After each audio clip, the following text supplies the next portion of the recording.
अगले माह से शुरू हो रही चारधाम यात्रा में इस बार भी केदारनाथ व बद्रीनाथ धाम में श्रद्धालुओं के दर्शन के लिए टोकन सिस्टम व्यवस्था लागू रहेगी। पर्यटन व जिला प्रशासन ने पिछले साल दोनों धामों में टोकन व्यवस्था लागू की थी, लेकिन श्रद्धालुओं की भीड़ बढ़ने पर टोकन काम नहीं आया था। पर्यटन विभाग के वैष्णो देवी समेत देश के अन्य बड़े मंदिरों की तर्ज पर केदारनाथ व बद्रीनाथ धाम में श्रद्धालुओं की सुगम दर्शन के लिए टोकन व्यवस्था लागू की थी। इसका मकसद था कि श्रद्धालुओं को दर्शन के लिए लंबी लाइनों में खड़ा ना होना पड़े। यात्रा पंजीकरण पर श्रद्धालुओं के धाम पहुंचने पर उन्हें टोकन नंबर देने की व्यवस्था की गई थी। टोकन में दर्शन करने का समय दिया गया था। शुरुआत में टोकन मिलने के बाद भी श्रद्धालुओं को दर्शन के लिए लाइन में लगकर इंतजार करना पड़ा। इधर चारधाम तीर्थ पुरोहित महापंचायत ने टोकन व्यवस्था को अव्यवहारिक बताते हुए सरकार से भी टोकन सिस्टम को समाप्त करने की मांग की है। चलिए खबर पर अधिक चर्चा करते हैं। ब्यूरो चीफ देहरादून अवनीश गुप्ता जी हमारे साथ जुड़ गए हैं। अवनीश जी, नई व्यवस्था की शुरुआत की गई, टोकन सिस्टम का आरंभ किया गया और अब श्रद्धालुओं को टोकन के माध्यम से ही दर्शन की सुविधा दी गई। काफ़ी ज़्यादा चीज़ों को सिस्टमेटिक किया गया है, लेकिन अब टोकन व्यवस्था पर भी कई लोगों को दिक्कत है और लगातार इस मामले को लेकर भी संशय बना हुआ है कि क्या टोकन व्यवस्था कंटिन्यू की जाए या नहीं। बिल्कुल ईशान, देखिए यहाँ पे लगातार जिस तरीके से बात की जाए, क्योंकि यहाँ पे अगले माह जो है यहाँ पे बद्रीनाथ और केदारनाथ की यात्रा शुरू हो जाएगी और उसके बाद गंगोत्री यमुनोत्री की भी जो चारों धाम की यात्रा जो है अगले माह शुरू होने वाली है।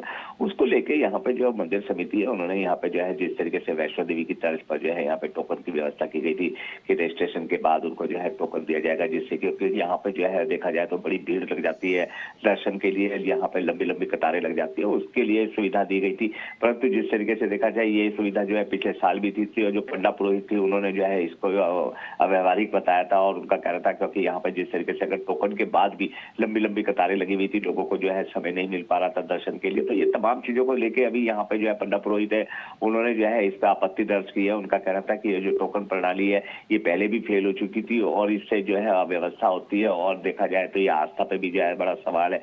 इसको लेके उन्होंने जो है यहाँ पे उसको वापस लेने की मांग की है। अब देखने वाली बात होगी कि मंदिर समिति इस पे क्या निर्णय लेती है। जी अवनीश जी, बड़ा सवाल यहाँ पर ये खड़ा होता है, हर मसले को लेकर सहमति भी बनती है, असहमति भी बनती है, लेकिन श्रद्धालुओं के मुताबिक कौन सी व्यवस्था ज़्यादा दुरुस्त होगी?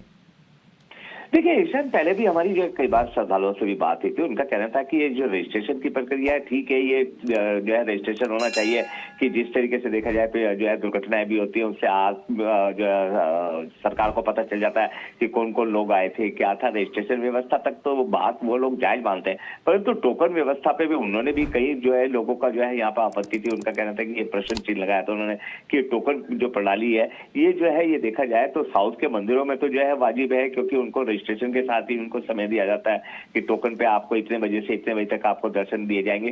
परंतु यहाँ की प्रणाली देखा जाए, क्योंकि यहाँ पे जो देखा जाए टूरिस्ट व्यवस्था जो है, टूरिस्ट आते हैं और जो है खास करके देखा जाए तो अगर चारधाम की यात्रा के लिए जो भक्त आते हैं उनके साथ साथ जो यहाँ पे घूमने वाले सैलानी है वो भी लोग आते हैं और वो आते हुए जो है यहाँ पे जो है दर्शन करने के लिए जो है पहुंच जाते हैं। तो ये कहीं ना कहीं जो है व्यवस्था जो है ये देखने को मिलती है। इससे कई लोगों जो है यहाँ पे कई लोग जो है इसके फेवर में भी है और कई लोग जो है इसके जो है खिलाफ भी यहाँ पे बोल रहे हैं। परंतु देखने वाली बात होगी कि अभी ये किस तरीके से क्योंकि इसमें जो है जो पंडा समाज है, पुरोहित लोग हैं, वो इस पे लगातार आपत्ति दर्ज कर रहे हैं। जी अवनीश जी, श्रद्धालुओं की सुविधा, उनकी सुरक्षा माना जा सकता है सबसे ज़्यादा महत्वपूर्ण विषय होता है और कई मंदिरों में इसी कारण जो है टोकन व्यवस्था लागू की गई है और काफ़ी ज़्यादा सुचारू तरीके से वो पूरी व्यवस्था संचालित है। लेकिन बड़ा सवाल यहाँ पर यह भी खड़ा होता है, अगर टोकन व्यवस्था सभी मंदिरों में लागू कर दी जाएगी तो जो पारंपरिक तरीका है दर्शन का वो कहीं ना कहीं लुप्त हो जाएगा। बिल्कुल, देखिए यही बात जो है पुरोहित लोग भी कह रहे हैं। जी। उनका कहना था कि जो ये आस्था है ये एक आम आदमी की आस्था होती है। लोग बड़ी दूर दराज से जो है यहाँ पे दर्शन करने आते हैं और लंबी कतारों में लगने पे उनको कोई गुरेज नहीं होता। उनका कहना था कि जो है भगवान के दर्शन करने हैं चाहे कितना भी समय लग जाए हम जो है दर्शन करेंगे। तो ये इस व्यवस्था को लेके आस्था पे भी बड़ा प्रश्न चिन्ह लगता है और जिस तरीके से देखा जाए पंडा पुरोहित भी इस पे जो है नाराजगी दर्ज कर रहे हैं। परंतु जो जो मंदिर समिति है वो ये कह रही है, उनका कहना था कि जो अव्यवस्था फैल जाती है, लंबी लंबी कतारें लगती है, उनकी सहूलियत के लिए ये जो है टोकन सिस्टम रखा गया। परंतु जिस तरीके से देखा जाए तो आस्था की बात अगर जहां तक आती है तो इस पे भी जो है ये कहीं ना कहीं जो है अब ये सरकार को सोचने वाली बात होगी। जी बिल्कुल अवनीश जी, माना जा सकता है कि दोनों ही मत अपने अपने जो है मतों के साथ हैं। जिस प्रकार यात्रियों की और श्रद्धालुओं की सुविधा की बात की जाए, सुरक्षा की बात की जाए या फिर जो मंदिर की परंपराएं हैं उनको महत्व दिया जाए। आपका धन्यवाद अवनीश जी जुड़ने के लिए और जानकारी साझा करने के लिए। देखते रहिए स्वदेश न्यूज। अगर आप इस वीडियो को सोशल मीडिया हैंडल फेसबुक या इंस्टाग्राम पर देख रहे हैं तो हमें फॉलो करें, अगर यूट्यूब पर देख रहे हैं तो सब्सक्राइब करें और बेल आइकन दबाना ना भूलें।